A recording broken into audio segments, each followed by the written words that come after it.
নমস্কার, আমি চামেলি মণ্ডল। চামেলি মণ্ডল চ্যানেলে সবাইকে স্বাগত জানাই। আজকে আমি বিভূতিভূষণ বন্দ্যোপাধ্যায়ের লেখা মুক্তি গল্পটি পাঠ করে শোনাবো আপনাদের। আশা করছি গল্পটি আপনাদের বেশ ভালো লাগবে। শুরু করছি আজকের গল্প মুক্তি। ওর ভালো নাম বোধহয় ছিল নিস্তারিণী। ওর যৌবন বয়সে গ্রামের মধ্যে অমন সুন্দরী বউ ব্রাহ্মণপাড়ার মধ্যেও ছিল না। ওরা জাতে যুগী। হরিনাথ ছিল স্বামীর নাম। ভদ্রলোকের পাড়ায় ডাকনাম ছিল হরেযুগী। নিস্তারিণীর স্বামী হরিযুগীর গ্রামের উত্তর মাঠে কলা বাগান ছিল বড়। কাঁচকলা ও পাকা কলা হাটে বিক্রি করে কিছু জমিয়ে নিয়ে ছোট একটা মনোহারী জিনিসের ব্যবসা করে। রেশমি চুড়ি 6 গাছা 1 পয়সা, দুহাত কার 1 পয়সা ইত্যাদি। প্রসঙ্গক্রমে মনে হলো কার মানে ফিতে বটে, কিন্তু কার কি ভাষা? ইংরেজিতে এমন কোনো শব্দ নেই, হিন্দি বা উর্দুতে নেই, অথচ কার কথাটা ইংরেজি শব্দ বলে আমরা সকলেই ধরে নিয়ে থাকি। যাকসে, হরিযুগীর বাড়িতে 2খানা বড় বড় মেটে ঘর, 1খানা রান্নাঘর, মাটির পাঁচিল ঘেরা বাড়ি। অনেক পুষ্যি বাড়িতে দুবেলা 15-16খানা পাত পড়ে। হরিযুগীর মা, হরিযুগীর 2টি ছোট ভাই, 1 বিধবা ভাগ্নি, তার 2 ছেলে মেয়ে। সংসার ভালোই চলে। মোটা ভাত, কলাইয়ের ডাল ও ঝিঙে ও লাল ডাঁটা চচ্চড়ির অভাব কোনোদিন হয়নি। গরুর দুধও ছিল 4-5 সের। অবশ্যই দুধের অর্ধেকটা ব্রাহ্মণপাড়ায় যোগান দিয়ে তার বদলে টাকা আসত। গ্রামের মধ্যে সুন্দরী বৌঝির কথা উঠলে সকলেই বলতো হরিযুগীর বউয়ের মতো প্রায় দেখতে। গ্রামের নারী সৌন্দর্যের মাপকাঠি ছিল নিস্তারিণী। গেরস্ত ঘরের বউ। স্নান করে ভিজে কাপড়ে ঘরা কাকে নিয়ে যখন সে গাঙের ঘাট থেকে ফিরত, তখন তার উদ্দাম যৌবনের সৌন্দর্য অনেক প্রবীণের মুন্ডু ঘুরিয়ে দিত। এ গ্রামে একটা প্রবাদ আছে অনেক দিনের। তুলসী দারোগা নদীর ঘাটের পথ ধরে নীলকুঠির ওদিক থেকে ঘোড়া করে ফিরবার সময়ে তুঁতবটের ছায়ায় প্রস্ফুট তুঁত ফুলের মাদকতায় সুবাসের মধ্যে এই সিক্ত বসনা গৌরাঙ্গী বধূকে ঘরা কাঁকে যেতে দেখল। বসন্তের শেষ, ঈষৎ গরম পড়েছে, নতুবা তুঁত ফুল সুবাস ছড়াবে কেন? তুলসী দারোগা ছিল অত্যন্ত দুর্ধর্ষ জাহাবাজ দারোগা। হয়কে নয় করবার এমন ওস্তাদার ছিল না। চরিত্র হিসেবেও নিষ্কলঙ্ক ছিল এমন মনে করবার কোনো কারণ নেই। তুলসী দারোগার নামে এ অঞ্চলে বাঘে গরুতে 1 ঘাটে জল খেত। তার সুনজরে একবার যিনি পড়বেন, তার হঠাৎ উদ্ধারের উপায় ছিল না। এহেন তুলসী দারোগা হঠাৎ উন্মনা হয়ে পড়ল সুন্দরী গ্রাম্য বধূকে নির্জন নদী তীরের পথে দেখে। বধূটিকে সন্ধান করবার লোকও লাগালে। হরিযুগীকে 2-3 বার থানায় যেতে হলো দারোগার সঙ্গে সাক্ষাৎ করতে। কিন্তু নিস্তারিণী ছিল অন্য চরিত্রের মেয়ে। শোনা যায় তুলসী দারোগার পাঠানো বৃন্দাবনী শাড়ি সে পা দিয়ে ছুঁড়ে ফেলে বলেছিল তাদের কলা বাগানের কল্যাণে অমন শাড়ি সে অনেক পরতে পারবে। জাতমান খুইয়ে বৃন্দাবনী কেন, বেনারসি পরবার শখও তার নেই। এই ঘটনার কিছুদিন পরে তুলসী দারোগা এখান থেকে বদলি হয়ে চলে যায়। আর একজন লোক কিন্তু কথঞ্চিত সাফল্য লাভ করেছিল অন্যভাবে। গ্রামের প্রান্তে গোসাইপাড়া। গ্রামের মধ্যে তারা খুব অবস্থাপন্ন গৃহস্থ, প্রায় জমিদার। বড় গোসাইয়ের ছেলে রতিকান্ত নদীর ধারে বন্দুক নিয়ে শিকার করতে গিয়েছিল সন্ধ্যার প্রাক্কালে, শীতকাল। হঠাৎ সে দেখলে কাদের একটি বউ ঘোড়াশুদ্ধ পা পিছলে পড়ে গেল, খুব সম্ভব তাকে দেখে। রতিকান্ত কলকাতায় থাকত, দেশের ঝি বউদের সে চেনে না। সে ছুটে গিয়ে ঘোড়াটা আগে হাঁটুর ওপর থেকে সরিয়ে নিলে, কিন্তু অপরিচিতা বধূর অঙ্গস্পর্শ করলে না। একটু পরেই সে দেখলে বধূটি মাটি থেকে উঠতে পারছে না, বোধহয় হাঁটু মচকে গিয়ে থাকবে। নির্জন বনপথ, কেউ কোনো দিকে নেই। সে একটু বিব্রত হয়ে পড়ল। কাছে দাঁড়িয়ে বললে, মা, উঠতে পারবে না হাত ধরে তুলব? তারপর সে অপরিচিতার অনুমতির অপেক্ষা না করেই তার কোমল হাতখানি ধরে বললে, ওঠো মা, আমার ওপর ভর দিয়ে, কোনো লজ্জা নেই, উঠে দাঁড়াবার চেষ্টা করো তো। কুণ্ঠিতা সংকুচিতা বধূ ছিল না নিস্তারিণী। সে ছিল যুগীপাড়ার বউ। তাকে একা ঘাট থেকে জল আনতে হয়, ধান ভানতে হয়, খাড় কাচতে হয়। সংসারের কাজকর্মে সে অনলস, অক্লান্ত।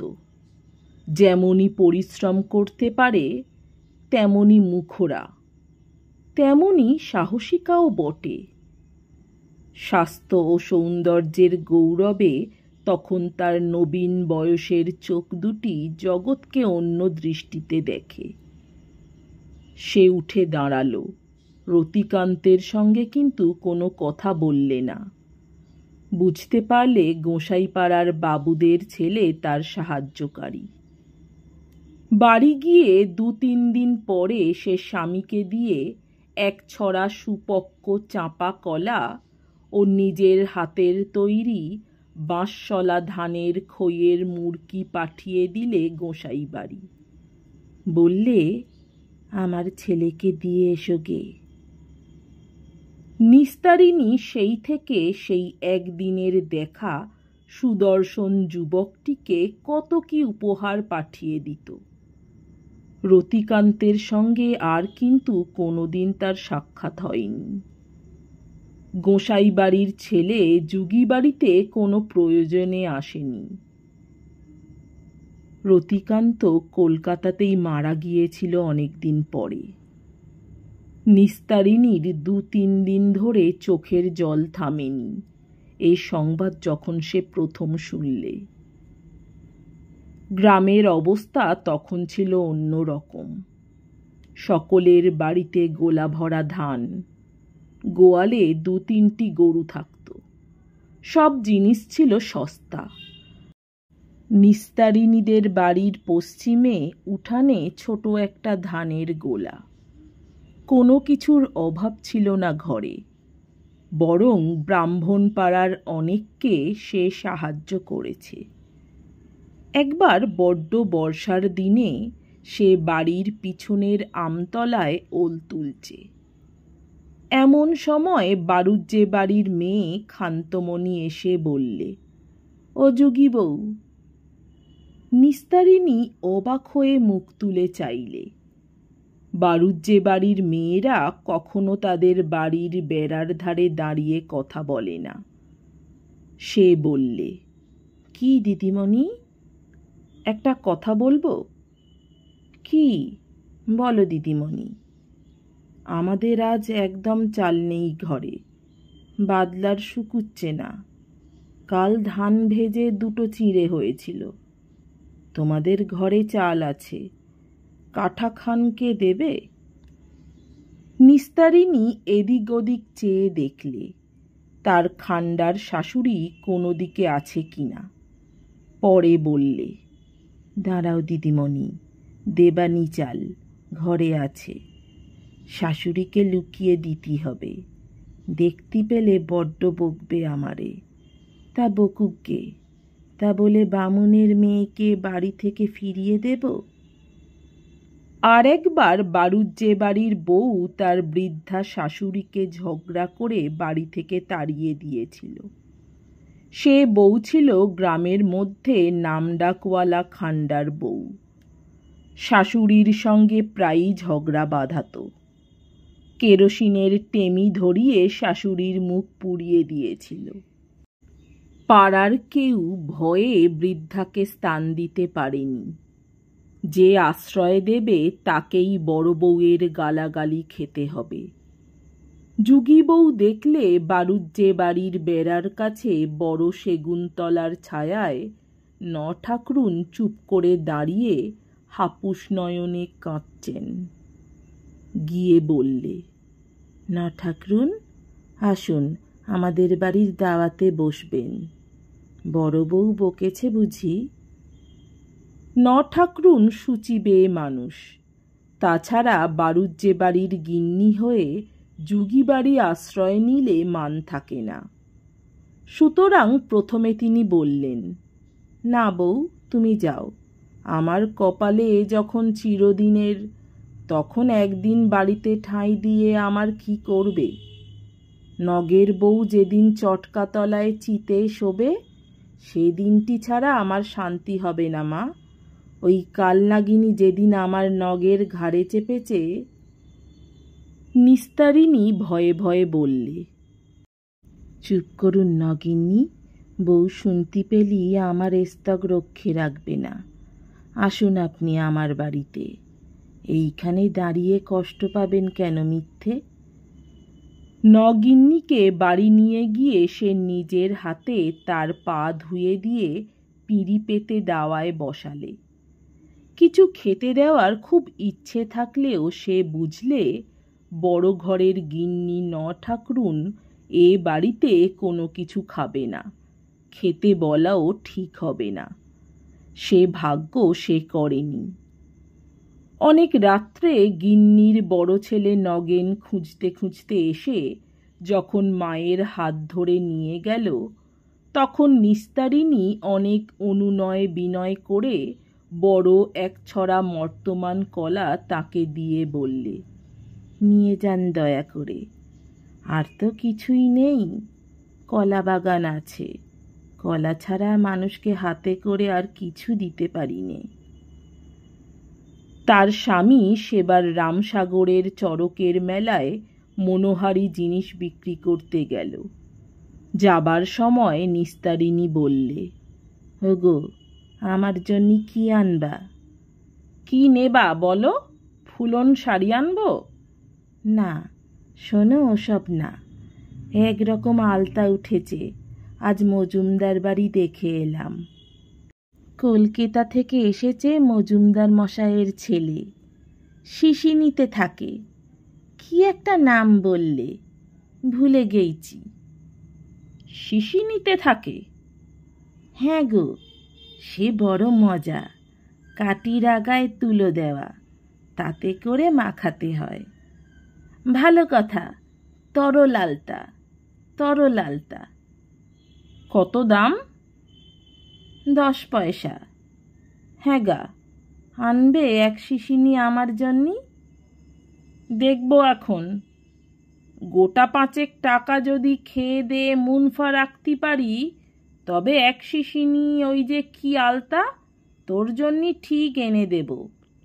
এইভাবে গ্রামের ব্রাহ্মণ পাড়ার সাথে টেক্কা দিয়ে নিস্তারিণী প্রসাধন দ্রব্য ক্রয় করেছে। তাদের পাড়ার মধ্যে সেই সর্বপ্রথম তরল আলতা পায়ে দেয়। শূদ্রপাড়ার মধ্যে ও জিনিস একেবারে নতুন, কখনো কেউ দেখেনি। আলতা পরবার সময়ে যে দেখত সেই অবাক হয়ে থাকত। হাজরি বুড়ি মাছ বেচতে এসেছে একদিন।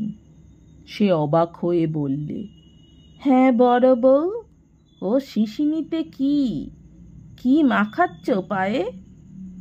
নিস্তারিণী সুন্দর রাঙা পা দুখানি ছড়িয়ে আলতা পরতে বসেছিল।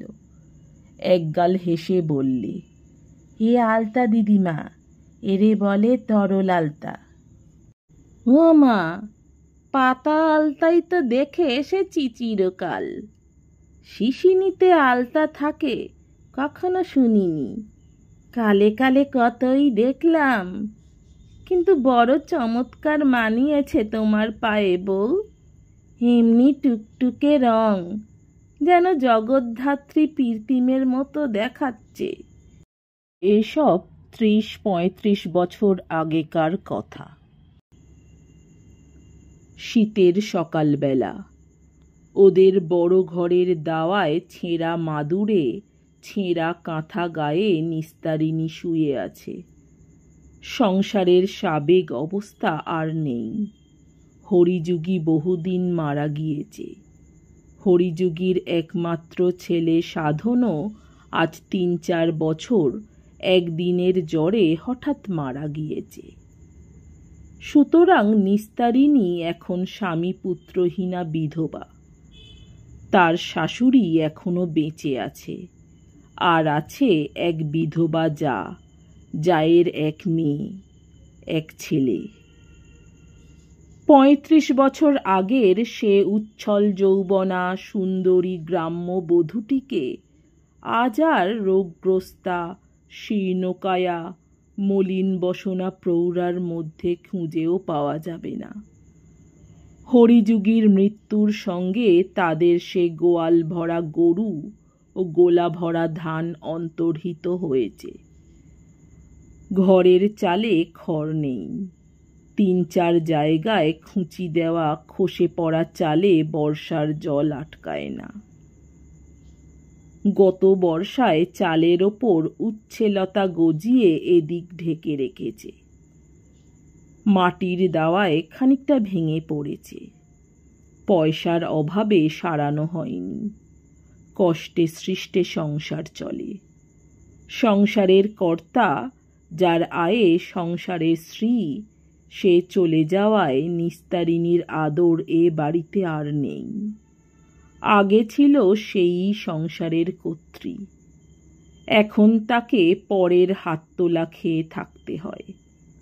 তার ছেলে সাধন বাপের মনোহারী দোকান আর কলাবাগান কোনো রকমে বজায় রেখেছিল। ৩ বছর আগের এক ভাদ্র মাসে খুব বৃষ্টির পরে সাধন নদীর ধারে কলাবাগানে কাজ করতে গিয়ে সেখানে মারা যায়। কেন মারা যায় তার কারণ কিছু জানা যায়নি। সন্ধ্যা পর্যন্ত সাধন ফিরল না দেখে তার ঠাকুরমা নাতিকে খুঁজতে বার হচ্ছে। এমন সময় বেলেডাঙার ২জন মুসলমান পথিক এসে খবর দিলে সাধন মুখ গুঁজরে কলাবাগানের ধারের পথে কাদার ওপরে পড়ে আছে। দেহে বোধহয় প্রাণ নেই। সকলে ছুটতে ছুটতে গেল। গ্রামের লোক ভেঙে পড়ল। সকলে গিয়ে দেখলে সাধন সত্যি উপুর হয়ে কাদার ওপর পড়ে, সর্বাঙ্গে কাদা মাখা। তার ওপর দিয়ে এক পশলা বৃষ্টিও হয়ে গিয়েছে। যেখানে শুয়ে আছে সেখানটা রক্ত পড়ে অনেকখানি জায়গা রাঙা। খানিকটা বৃষ্টির জলে ধুয়েও গিয়েছে। রক্তটা পড়েছে সাধনের মুখ থেকে। গরিবের ঘরের ব্যাপার ২ দিনেই মিটে গেল। সংসারের অবস্থা আরও খারাপ হয়ে পড়ল। ক্রমে বাড়িতে উপার্জনক্ষম পুরুষ মানুষের মধ্যে বাকি কেবল হরিযুগীর ভাই যুগলের ছেলে বলাই। যুগলও বহুদিন পরলোকগত। দাদার মৃত্যুর পরবৎসরেই সে বিধবা স্ত্রী ও ২ বছরের শিশুপুত্রকে রেখে মারা যায়। বলাই এখন ১৬ বছরের বেশ কর্মঠ স্বাস্থ্যবান বালক। নিস্তারিণীকে এখন আদর করে নিস্তার বা বড় বউ বলে কেউ ডাকে না। যে ডাকত সে নেই। এখন তার নাম সাধনের মা। কেউ ডাকে পিন্টুর ঠাম্মা। পিন্টু সাধনের শিশুপুত্র। এখন তার 3 বছর বয়স। সাধনের বিধবা বউয়ের বয়স এই সবে 17। নিস্তারিণী ডাক দিল, ও পিন্টু, পিন্টু। পিন্টু উঠানের আমতলায় খেলা করছিল। কাছে এসে বললে, কি ঠাম্মা? তোর মাকে একবার ডেকে দে। পিন্টুর ডাকে তার মা এসে দাওয়ার ধারে দাঁড়িয়ে বললে, কি হয়েছে, ডাকছো কেন? আমি আজ 2টো ভাত খাবো, বল তোর ঠাকুরমাকে। পুত্রবধূ ঝংকার দিয়ে বললে, ভাত বললি অমনি ভাত, খাবা কোথা থেকে? সে আমি বলতে পারবো না ঠাকুরমাকে। তবে একগাল খই কি চিড়ে ভাজা যা হয় দে, এখন খিদে মোলাম। হ্যাঁ, আমি তোমার জন্যই বামুনপাড়ায় বেরুই লোকের দৌড় দৌড়। অসুখ চুপ করে শুয়ে থাকো বাপু।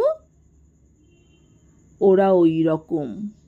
সাধনের বউ মুখ ঝংকার দেয়, তাকে একেবারেই মানে না। সেকালের আর একালের মেয়েতে কি তফাৎ, তাই সে ভাবে এক এক সময়। তারও একদিন 17 বছর বয়স ছিল।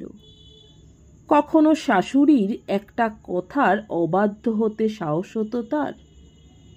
আশ্চর্য।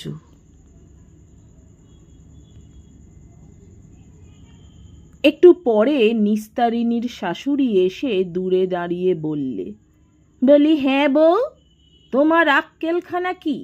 আজ নাকি ভাত খেতে চেয়েছ? জ্বর রয়েছে 24 প্রহরের জন্যি, ভাত খেলেই হলো অমনি। বলি স্বামী খেয়েছ, পুত্তুর খেয়েছ, দেওর খেয়েছ, এখনো খাওয়ার স্বাদ মেটেনি তোমার? নিস্তারিণী বড় দুর্বল পড়েছে অসুখে।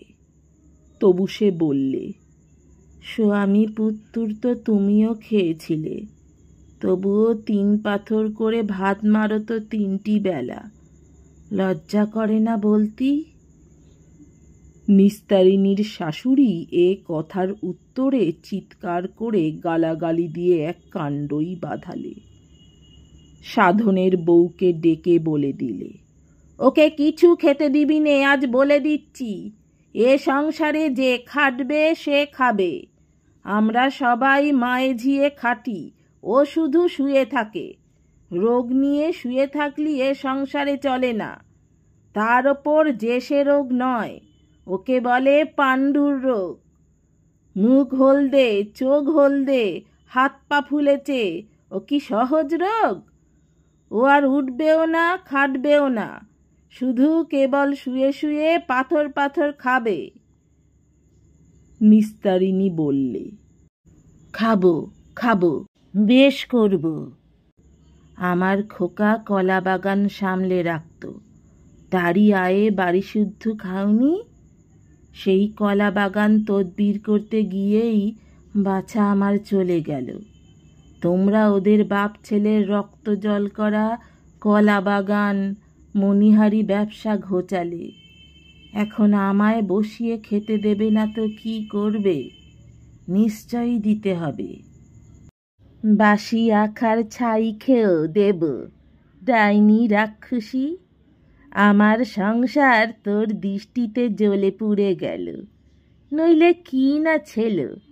গোলা ভরা ধান ছিল না, হাঁড়ি ভর্তি ডাল ডুল, গোয়াল ভর্তি গরু ছাগল ছিল নাকি? উভয় পক্ষের চেঁচামেচি শুনে ওর যা নির্মলা সেখানে এসে পড়ল। এটি হরিযুগীর ছোট ভাই যুগলের বিধবা স্ত্রী। এর একমাত্র পুত্র বলাই এই সংসারের একমাত্র উপার্জনক্ষম পুরুষ মানুষ। বলাইয়ের বয়স এই 19 বছর। বলাই বাঁশ কিনে গাড়ি বোঝাই দিয়ে রেল স্টেশনে নিয়ে যায়। সেখানে থেকে মালগাড়িতে উঠিয়ে কলিকাতায় পাঠায়। কত বছরখানেক এ ব্যবসা করে সে গোটা 50 টাকা হাতে জমিয়েছে। মার হাতেই এনে দিয়েছে সে টাকা। নির্মলা আবার সে টাকাটা থেকে 20টি টাকা সাউরিকে দিয়েছে। বুড়ি সেই টাকায় পাশের গ্রাম থেকে দুধ কিনে এ গ্রামের ব্রাহ্মণ পাড়ায় যোগান দেয়। তাতেও সামান্য কিছু লাভ থাকে।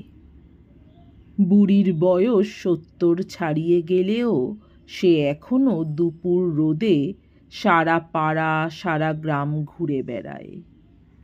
দূর দূরান্তের চাষা গাঁয়ে হাঁসের ডিম মুরগির ডিম সংগ্রহ করতে যায় ব্রাহ্মণ পাড়ায় বিক্রির জন্যে। নির্মলা নিজেও বসে থাকে না। তিনু গাঙ্গুলির বাড়ি ঝিয়ের কাজ করে মাসে 2 টাকা মাইনে পায়। সুতরাং এ সংসারে এখন নির্মলার প্রতিপত্তি বেশি। নিস্তারিণীর দিন সকল রকমেই চলে গিয়েছে। এখন নির্মলার ছেলে বলাই পয়সা আনে। নির্মলা নিজে পয়সা আনে। বলাইয়ের পয়সায় ওর ঠাকুরমা দুধের যোগান দিয়ে কিছু আয় করে। নিস্তারিণী শীর্ণ পাণ্ডুর দেহে উত্থান শক্তি রহিত শয্যাগত অবস্থায় শুধু খাই খাই করে রোগের দুষ্ট ক্ষুধায় অবোধ বালিকার মতো। হরিযুগী বেঁচে থাকলে তার সে অন্যায় আবদার খাটত। সাধন বেঁচে থাকলেও খাটত। আজ তার আবদার কান পেতে শোনবার লোক কে আছে সংসারে? নির্মলার বয়স 35-36। বেশ ধবধবে ফর্সা, কৃশাঙ্গী, মুখ চোখ ভালোই। মাথায় এখনো এক ঢাল চুল। চুলে একটিও পাক ধরেনি। যুগীদের মেয়েরা সাধারণত সুন্দরী হয়ে থাকে। নির্মলার মেয়ে তারা বেশ সুন্দরী। তারা বলাইয়ের ছোট। এইমাত্র 14 বছর বয়স। আজ বছর 2 হলো এই গ্রামেই তার বিয়ে হয়েছে। নির্মলা এসে বললে, দিদি চেঁচিও না, ঝগড়া করে মরছো কেন? নিস্তারিণী কাঁদতে কাঁদতে বললে, দেখ দিকি ছোট বউ, আমায় কিনা রাক্ষসী ডাইনি বলে। আমি নাকি এসে ওনার সংসারে আগুন লাগিয়ে দিয়েছি। আমার স্বামী পুত্তুরের অন্ন উনি কোনোদিন বুঝি দাঁতে কাটেননি? নির্মলা বললে, সে তো তুমিও ওনাকে বলেছ। যাক, এখন চুপটি করে শুয়ে থাকো। ও ছোট বউ, আমি 2টো ভাত। না, আজ না। তোমার গা ফুলেছে, মুখ ফুলেছে, তুমি ভাত খাবে কি বলে আজ?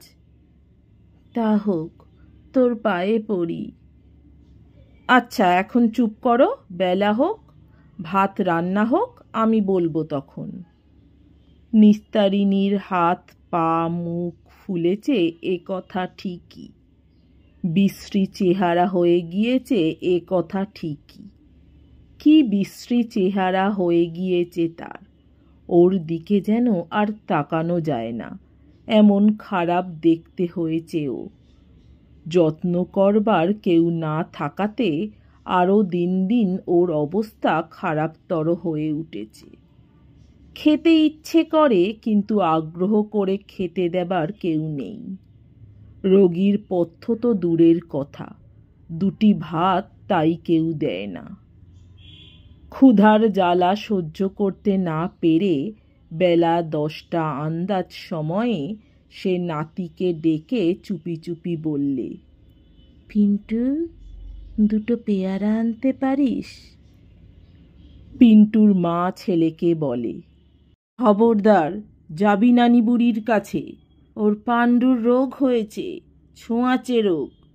ছেলে খেয়ে বসে আছে ডাইনি, আবার নাতিকে খাবার জোগাড় করছে। ঠ্যাং ভেঙে দেব যদি ওর কাছে যাবি। বেলা দুপুরের পরে সে ভীষণ জ্বরে বিকেল পর্যন্ত অঘোরে বেহুঁশ হয়ে পড়ে রইল। কখন যে এ বাড়ির লোকে খাওয়া দাওয়া করেছে তা সে কিছুই জানে না। যখন তার খানিকটা জ্ঞান হলো, তখন ভাদ্র মাসের রোদ প্রায় রাঙা হয়ে উঠোনের আম গাছটা, বাঁশঝাড়গুলোর আগায় উঠে গিয়েছে।